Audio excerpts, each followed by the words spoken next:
2018년도에 프로야구를 우승시켰던 한 감독이 있었습니다. 이분의 이름은 트레이 힐만이었습니다. 이분이 한국 야구 감독들과는 전혀 다르게 데이터적으로 분석을 하고 선수들과 친밀한 관계를 쌓는 새로운 외국인 감독이셨습니다. 그래서 결국 18년도에 그 팀을 우승시키고 나서 재계약을 하면 보통 감독들이 몇 억 이상의 연봉이 오르게 됩니다. 그래서 사람들은 이분이 다시 계약을 하고 2019년도를 함께 하겠지라고 생각할 때에 그분은 은퇴를 선언했습니다. 왜 그런지 기자들이 물었습니다. 아니 감독님, 왜 수많은 연봉을 놔두고 왜 은퇴를 하시고 집에 간다고 하셨습니까? 그러자 감독은 얘기했습니다. 저희 집에 지금 알츠하이머 치매에 걸리신 어머니가 계신데 지금 아버지가 혼자서 지금 간병하고 계십니다. 제가 가서 돕지 않으면 저희 아버지가 힘드시니 제 가족의 건강과 행복을 위해서 제가 이만 물러나는 게 맞겠습니다 라고 고백을 하였습니다. 이 감독님이 전에도 이런 가치관이 있는지 한 인터뷰에서 드러났는데요, 한 기자가 이분과 인터뷰를 하면서 인생의 가치가 무엇이냐고 물을 때에 크게 세 가지라고 얘기했습니다. 그 첫 번째는 하나님이라고 했습니다. 또 두 번째는 가족의 건강과 행복, 그리고 세 번째는 직업이라고 하였습니다. 그래서 그가 관련된 직업, 프로야구에서 많이 받는 돈보다 하나님 나라와 그리고 가족의 행복을 위하여서 우선순위를 두고 행하였던 모습들이 있었습니다. 그래서 이 힐만 감독님은 한국 야구에 들어와서 기도 모임을 만드셨고 실제로 선교사로도 나가서 활동을 하셨습니다. 그리고 가족들을 위하여서 헌신하는 믿음의 사람이었습니다. 오늘 이 모습을 보면서 우리는 이렇게 가집니다. 소망을 가지고 양보하지 않는 사람이 이렇게 아름다운 것을 우리는 알 수 있습니다. 오늘 성경에도 양보할 수 없는 소망으로 살아간 한 사람을 소개합니다. 그 사람의 이름은 다니엘입니다. 하나님이 나의 재판관이시라는 겁니다. 그는 그는 소년에서 노년에 이를 때까지 이 소망 하나를 붙들며 살아왔습니다. 그 소망은 무엇입니까? 아무리 바벨론의 강대국 속에 살고 그 문화 속에 있다 할지라도 온 세상을 다스리시는 분이 하나님이시고 자기는 그 하나님 나라의 백성이라는 것입니다. 그래서 식민지 유대인이지만 그는 하나님의 백성답게 담대하게 소망으로 살았습니다. 그런데 그에게 임한 오늘 최대의 위기 가운데 있는 상황인데 그는 양보할 수 없는 소망으로서 어떻게 살아가서 승리했는지 오늘 함께 우리가 살펴보기 원합니다. 양보할 수 없는 소망을 가진 사람은 어떻게 살아야 합니까? 첫 번째, 하나님 앞에 살아가는 사람입니다. 다니엘은 메대 나라에서 다리오 왕에게 총애를 받았습니다. 그래서 3명의 총리가 있었는데 그 중에서도 가장 으뜸된 총리의 일을 하며 정치를 하였습니다. 그래서 이 총리와 나머지 고관들, 총리는 2명 정도고 고관들은 120명 정도였는데 합계 122명의 사람들이 자신을 미워하고 죽이려고 안달이었습니다. 사도행전에 보면 바울을 죽이기 위해서 먹지도 마시지도 않는 사람들이 약 40명이었습니다. 여러분들은 어떻습니까? 누군가 나를 죽이고 싶고 미워할 정도로 한 사람만 있어도 그 사람이 여러분들은 아마 잠이 오지 않을 것입니다. 그런데 다니엘에게 122명의 원수들이 그를 눈동자와 같이 지키고 있었습니다. 왜 그들이 미워했겠습니까? 다니엘이 어디서 근본도 없는 식민지 유대인의 그 자손으로서 자기들보다 위에서 다스린다는 것이 탐탁지 않았던 것 같습니다. 세상의 속담에 사촌이 땅을 사면 배가 아프다고 말하죠. 이 말은 사람이 가지고 있는 질투라는 속성을 잘 나타낸다고 생각합니다. 나보다 남이 잘 되면 시기하고 꺾어내려서 이 땅의 죄인들이 자기가 위에 올라가는 것이 그들의 목표입니다. 그래서 요즘엔 남보다 더 잘 살기 위해서 하는 죄악의 목록 중에 요즘 말로 가스라이팅이라고 있습니다. 가스라이팅이 무엇이냐면 자신이 깎아내리려는 사람에게 너는 능력이 없어, 너는 왜 이렇게 하는 것마다 실패를 하니? 나 없으면 못 살겠구나 라고 말로써 세뇌를 합니다. 그렇게 함으로써 그 사람이 가지고 있는 능력을 발휘하지 못하게 하고 그 사람을 결국 떨어뜨리게 하는 것이 바로 이러한 가스라이팅이라고 합니다. 이러한 죄악들로 인하여서 사람들은 이런 하나님 없는 인생들은 다른 사람들을 짓밟고 올라가려고 하는 모습들이 있습니다. 이렇게 122명의 원수들이 다니엘을 깎아내리려고 하고 있습니다. 그래서 개인 비리가 없는지, 그리고 범법 행위가 없는지 찾았지만 단 한 가지의 흠도 없었습니다. 그런데 한 가지 흠이 있었다면 그간은 언제나 습관적으로 하나님 앞에 기도하는 습관이 흠이었습니다. 그래서 이들은 왕 앞에 나아가서 아부합니다. 왕이여 만세 받으시옵소서. 그러면서 얘기합니다. 왕이 참 위대하신데 한 달 동안 다른 사람이든지 또 신이든지 누구에게 기도하는 자는 만물 누구에게 기도하면 그 사람은 누구든지 사자굴에 집어넣어서 죽이게 해주십시오 라고 청원을 하였습니다. 조서를 만들 때에 도장을 찍어달라고 합니다. 이 도장 때문에 큰일 날 뻔한 사건들이 에스더서에 있었죠. 바로 유대인 민족을 죽이려고 했던 하만의 흉계가 그런 것이었습니다. 이 도장이 찍으면 왕도 어떻게 손쓸 방법이 없었습니다. 그러나 왕은 자기의 신하들이 자신을 높이고 아부를 하니까 판단하는 눈이 흐려져서 그렇게 하라라고 하고 도장을 찍고 효력이 발휘되었습니다. 다니엘은 이 조서가 발표된 것을 알고 있었습니다. 자기가 평소 습관처럼 기도하면 하나님 앞에 기도하면 당장에 사자밥이 된다는 걸 알고 있었습니다. 다니엘이 정치가 늙은 때까지 했는데 이것을 몰랐겠습니까? 그러나 그는 기도할 수밖에 없었습니다. 자기가 품고 있는 양보할 수 없는 소망이 한 가지 있었기 때문입니다. 그에게 소망은 다니엘서 9장 2절에 나타났는데요. 제가 한번 읽겠습니다. 곧 그 통치원년에 나 다니엘이 책을 통하여 여호와께서 말씀으로 선지자 예레미야에게 알려주신 그 연수를 깨달았나니 곧 예루살렘의 황폐함이 70년 만에 그치리라 하신 것이니라. 다니엘은 지금 나라를 잃었습니다. 우리나라도 일본의 지배를 받을 때 항상 원하는 것이 무엇이었습니까? 바로 나라의 독립이었습니다. 그러면서 다니엘도 마찬가지였습니다. 이 나라가 어쩌다가 이렇게 되었는가? 바로 하나님 앞에 우리가 죄를 짓고 그분을 섬기지 않고 바알과 아세라를 섬겨서 하나님이 우리를 저 바벨론 땅에 포로가 되게 하셨는데 그가 간절히 기도했던 그 다리오 시대 가운데에 하나님이 얘기하신 것입니다. 70년 뒤에 반드시 너희들이 예루살렘 땅으로 돌아가리라. 그것을 위해서 다니엘이 포기할 수 없었습니다. 자신이 기도함을 통하여서 하나님이 70년 만에 돌아오게 해주시겠다는 그 약속을 바라보며 간절히 기도했습니다. 나라가 없어서 멸망한 이스라엘이 다시 모여서 예루살렘에서 예배하는 그날을 고대하며 기도했습니다. 우리도 다니엘처럼 양보할 수 없는 소망이 우리 가운데 있습니까? 그것은 무엇입니까? 항상 하나님 앞에 서는 사람으로서 그 나라가 예수 그리스도부터 시작된 그 나라가 흔들리지 아니하고 결국은 완성되어 이 땅에 완전히 온다는 것입니다. 여러분, 이것이 우리가 살아가는 양보할 수 없는 소망임을 믿으십니까? 그렇다면 우리는 항상 하나님 앞에 서는 사람이 되어야 합니다. 그런데 이 소망을 가지고 살아가는 게 참 쉽지 않죠. 세상에 우리를 참 많이 흔들리게 합니다. 대한민국은 북한처럼 목숨의 위협을 받는 경우는 없지만 코로나 바이러스로 언론에서 교회에 대해서 많이 안 좋게 선전한 것 때문에 교회를 다닌다는 것이 정상적인 사람들이 다니는 것이 아니다, 이기적인 사람들이라 하면서 너무 많이 이미지가 많이 떨어졌습니다. 직장과 사업장에서 이제 예수 그리스도를 믿는다는 게 미친 사람이다라고 얘기하며 조롱할 것입니다. 저희 학생들 가운데서도 전도한다는 게 참 쉽지 않은 것 같습니다. 너나 잘 믿으세요 라고 하면서 이제는 우리를 조롱합니다. 직접적인 핍박보다 정신적으로 또 더 이상 전도를 할 수 없다는 이 상황 가운데에서 우리가 참 많이 흔들리는 것 같습니다. 하나님 나라는 오지 않는 것일까? 우리의 소망은 꺾이는 것일까? 그러나 여러분, 이 소망은 절대로 꺾일 수가 없습니다.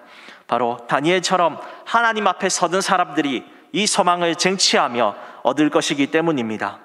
믿음의 선진들은 이 모습 그대로 그 소망을 가지고 꺾이지 않았습니다. 에베소서 4장 14절은 이렇게 말씀합니다. 이는 우리가 이제부터 어린아이가 되지 아니하여 사람의 속임수와 간사한 유혹에 빠져 온갖 교훈의 풍조에 밀려 요동하지 않게 하려 함이라. 여러분, 우리가 하나님의 나라 가운데에서 이 소망을 품고 살아가는 자들은 결코 요동하지 않을 것입니다. 그 소망을 품고 살아갔던 다니엘은 하나님 앞에 서는 행동들이 있었는데 우리 함께 또 자세히 살펴보겠습니다. 10절에 보시면 다니엘은 어떻게 행동했습니까? 첫 번째로 예루살렘을 향하여 기도했습니다.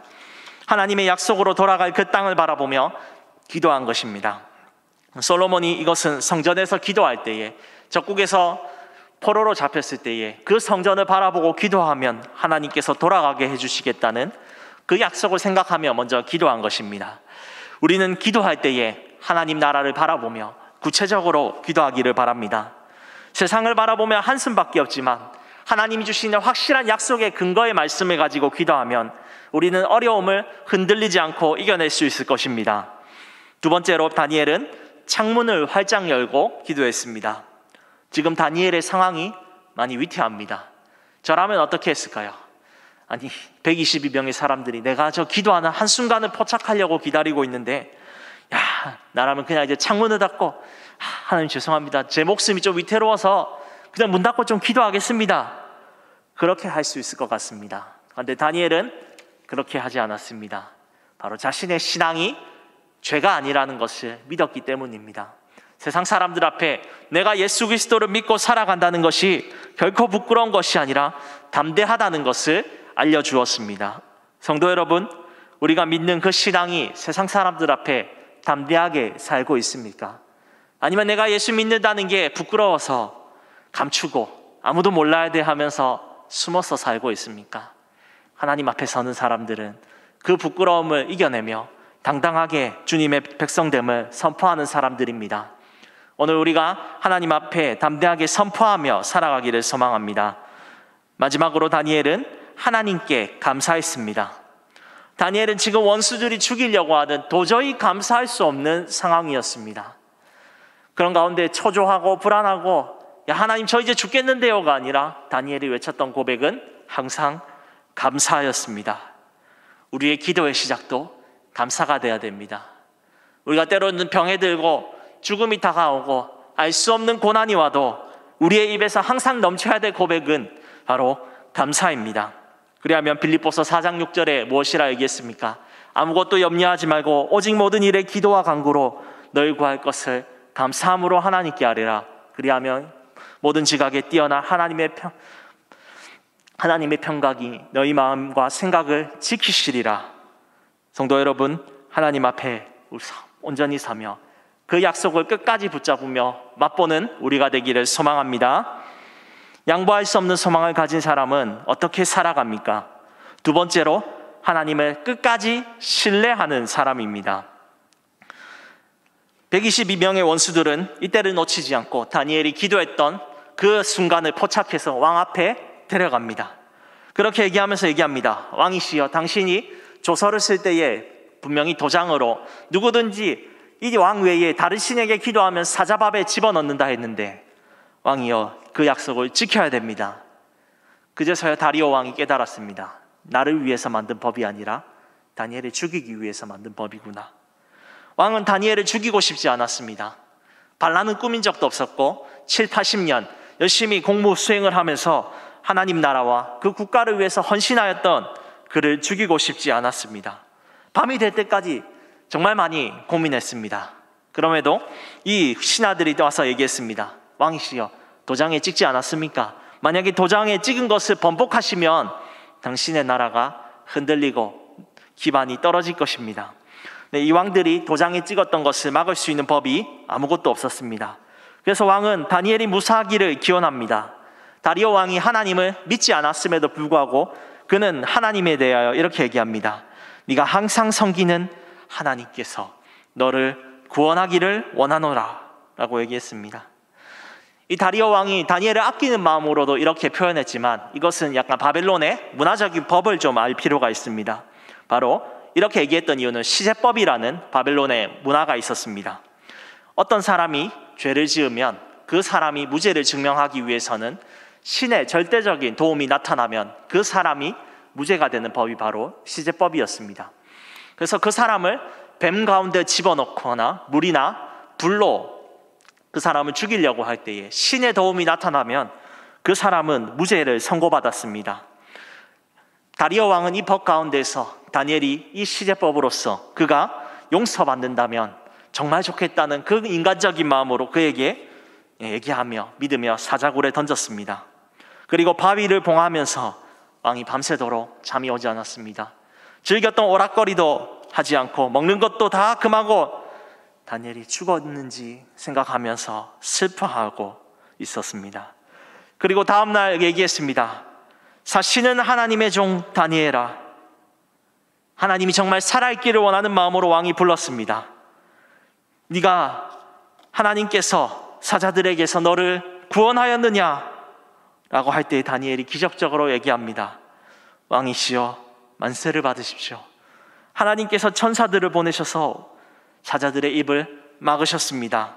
그러므로 내가 무죄한 것이 증명되고 왕에게 나는 아무런 해를 끼치지 않았습니다. 다니엘은 하나님을 섬겼습니다. 동시에 국가에 충성을 다했습니다. 왜냐하면 신자는 국가가 하나님이 만드신 기관이고 이 국가에 있는 동안 최선을 다해서 일하고 그 법을 지켰습니다. 세상의 통치자들은 다리오 왕들과 같이 자기 마음대로 살아갑니다. 하나님을 모르고 자기가 최고인 줄 알고 통치합니다. 여러분, 우리는 이러한 지도자들을 보면서 내 마음에 들지 않아서 때로는 쓴소리도 할 수 있습니다. 교회가 물론 정치자들이 하나님을 대적하고 잘못된 법을 만든다면 각성을 하도록 설교를 하고 함께 운동을 하면서 때로는 저지해야 됩니다. 그럼에도 우리가 하나님을 신뢰한다면 하나님께서 그 지도자가 하나님을 대적하지 않는 이상 그분을 세웠음을 인정하고 우리가 최선을 다해서 그 법을 지키고 그 지도자를 존중해야 됩니다. 예수님도 가이사의 것은 가이사에게, 하나님의 것은 하나님에게 바치라라고 우리에게 얘기했습니다. 정치 지도자를 섬기는 것이 하나님의 권위를 인정하고 하나님 앞에 살아가는 것입니다. 다니엘은 그 하나님을 신뢰하기 때문에 다리오 왕 앞에 섬겼습니다. 다니엘이 무사한 것을 본 왕이 무죄가 된 그를 빨리 데리고 오라라고 얘기했습니다. 그리고 그 몸의 상함에 어떠한 것도 없었는데 성경은 이에 대해서 말하기를 23절에 고백하고 있습니다. 우리 23절을 함께 읽어보겠습니다. 왕이 심히 기뻐서 명하여 다니엘을 굴에서 올리라 하매 그들이 다니엘을 굴에서 올린즉 그의 몸이 조금도 상하지 아니하였으니 이는 그가 자기의 하나님을 믿음이었더라. 다니엘의 상황은 하나님을 믿으면 목숨을 잃을 수 있는 상황이었습니다. 그러나 다니엘은 하나님을 끝까지 신뢰했습니다. 새 친구들처럼 아니, 살아계신 하나님이시라면 나를 사자들의 입에서 지켜주실 것입니다. 그러나 주님, 그리 아니하실지라도 나의 죽음을 통하여서 이스라엘을 70년 뒤에 포로에서 구원해 주실 것을 제가 믿고 죽겠습니다. 그 하나님을 끝까지 신뢰하는 믿음이 있었기 때문에 사자굴에서 구원받았습니다. 온 세상 사람들이 유죄더라도 하나님이 무죄라면 나는 무죄입니다. 그러나 온 세상 사람들이 무죄더라도 내가 하나님의 법을 따르지 않고 죄를 행하면 나는 유죄입니다. 성도 여러분, 하나님을 신뢰하십니까?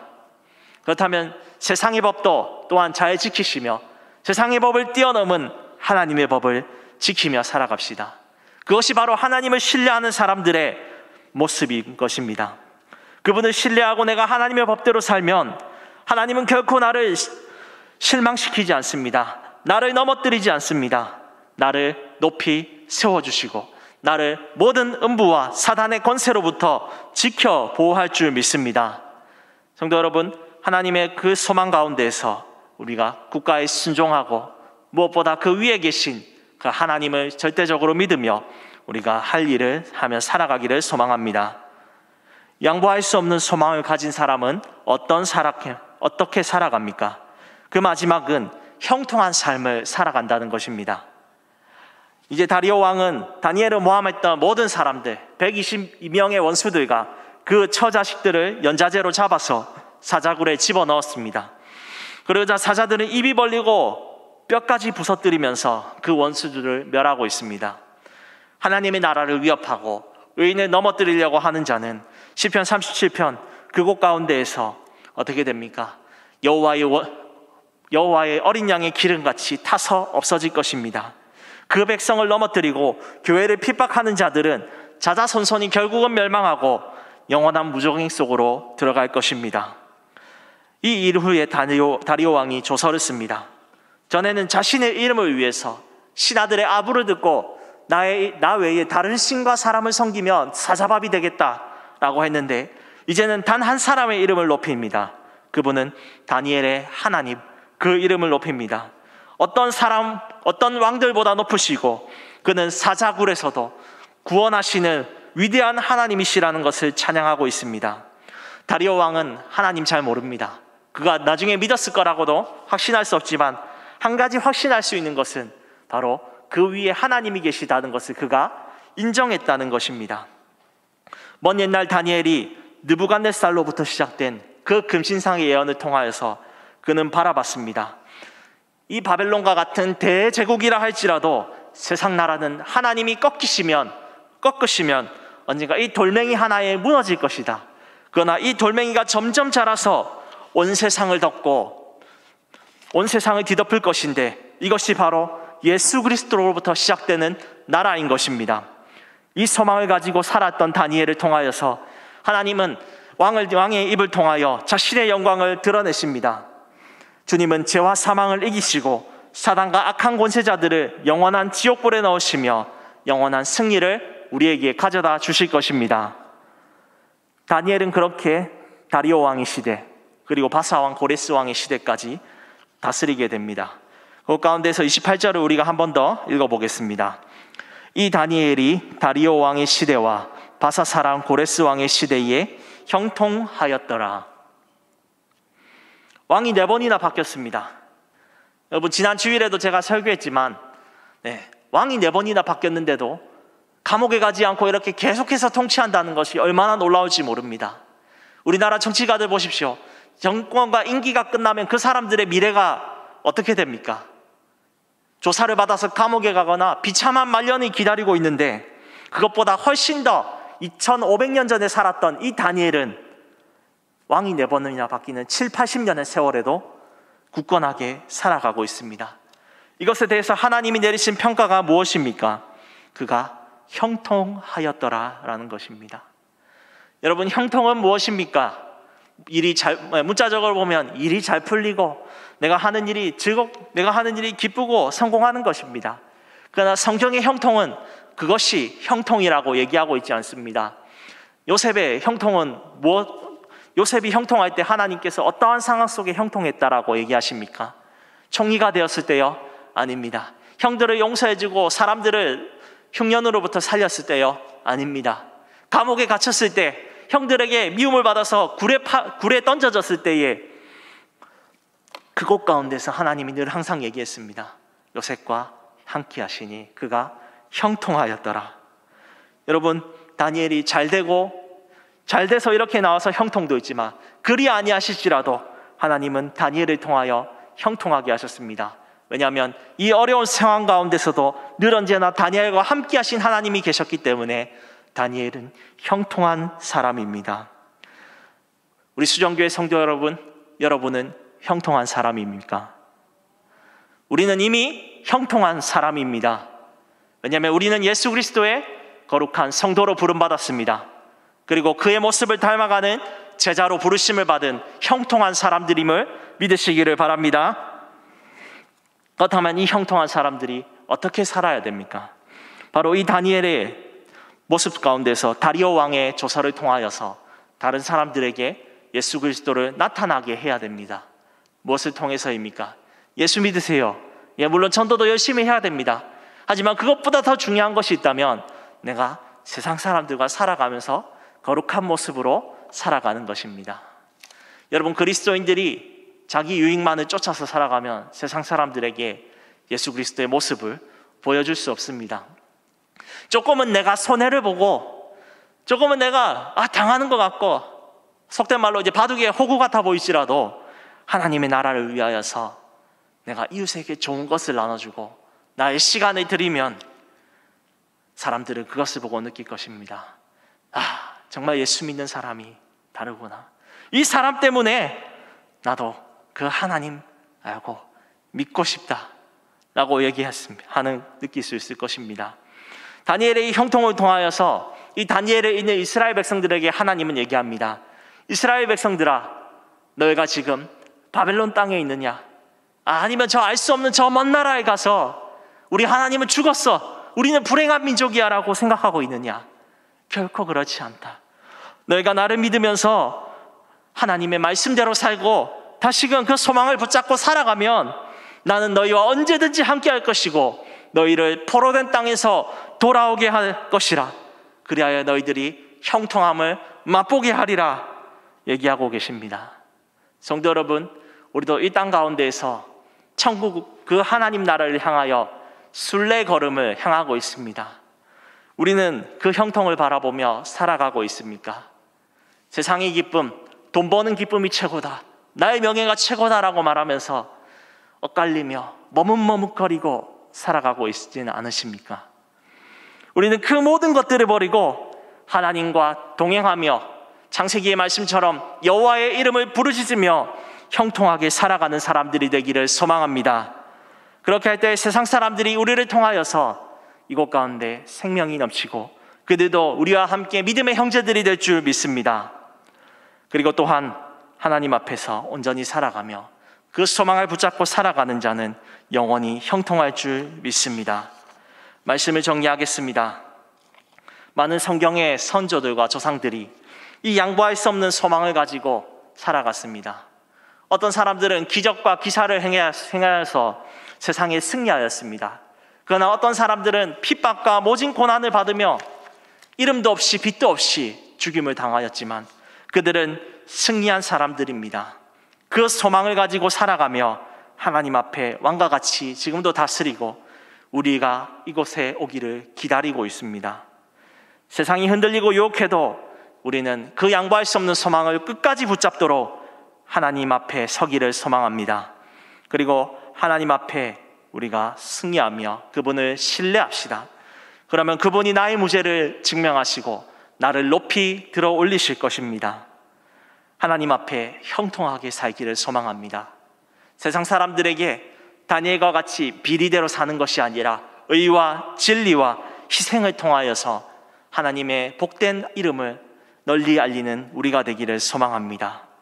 때로는 내가 안 되는 것 같습니다. 때로는 나에게 상황이 안 풀리는 것 같습니다.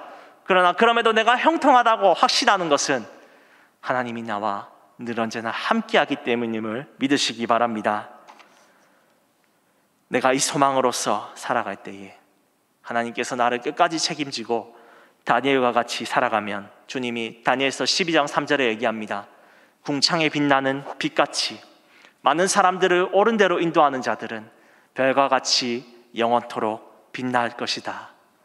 우리도 그 별처럼 빛나는 하나님의 거룩한 자녀들 되기를 소망하며 한 주간도 승리하며 고백하는 우리가 되기를 원합니다.